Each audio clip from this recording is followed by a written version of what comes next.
Hello.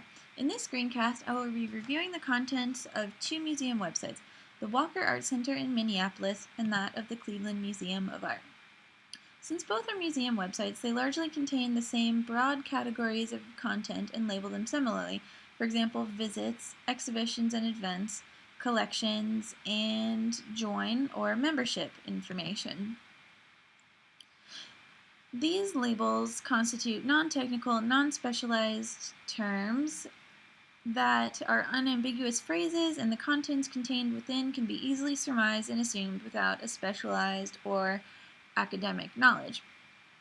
The Walker also contains content labeled Art News from Elsewhere, which consists of articles from around the web, maybe not specifically linked to Walker collections.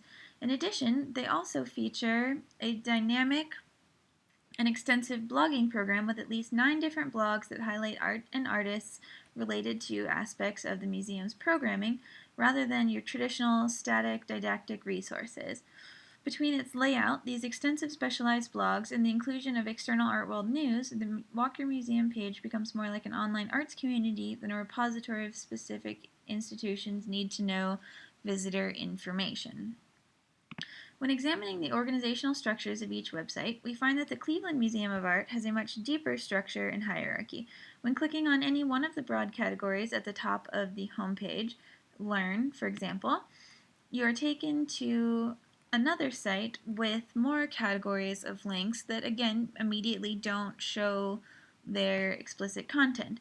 When, for example, searching for information on the Gallery 1 program at the Cleveland Museum of Art, it takes no fewer than 4 clicks to get actual content about the museum's programming. And through doing so, you're taken further away from broader information about other educational resources that the museum offers. That being said, the trade-off is a clean, uncluttered, and focused resulting page with precisely the information that one is seeking. The Walker, on the other hand, has a more shallow structure. One click on the Education and Communications program link takes you to a list of content categories, but also featured or suggested related information with a blurb so you have a sense of what is contained within. 2 clicks and you have achieved in-depth content. This might be a good moment to bring up the more chaotic and cluttered, though I must say not confusing, visual presentation of the Walker Arts Center site. Right now, there are lots of different lists, groupings, and moving images that give the eye a lot to look at and digest. And perhaps the presentation is more similar to that of a news site than a traditional museum. That being said, everything is well and clearly labeled, as well as logically organized so that the user can find whatever they are looking for.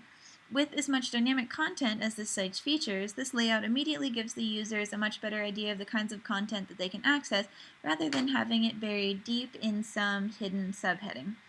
The Cleveland site, on the other hand, has a very minimalistic presentation throughout the site, with simple labels and structured, organized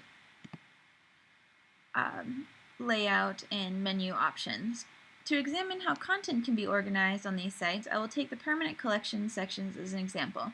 On the Cleveland Museum of Art site, content is first organized by geographic, historical, or medium prescribed headings, and from within these you're given an overview, which you can proceed then onto the actual objects contained within the grouping. And you see thumbnails of the actual images here, and they can be browsed and sorted by objects on view, objects with images, museum highlights, creator can be selected, type of object, and location facets are also given to be able to be searched. On the Walker Center site, the online permanent collections, you're suggested to browse, and from there you're given a thumbnail view of what I assume is every object in their collection. And these can then be sorted or grouped by decade, type, whether or not it has an image, and can be sorted then by date acquired, date created, size, and title. Both sites produce a search function that can be searched either the collection or the entire website. So to sum up, these websites are both very dynamic but very different in their approaches to information architecture, but yet are equally successful in providing content to a wide variety of skill sets of users. Thank you.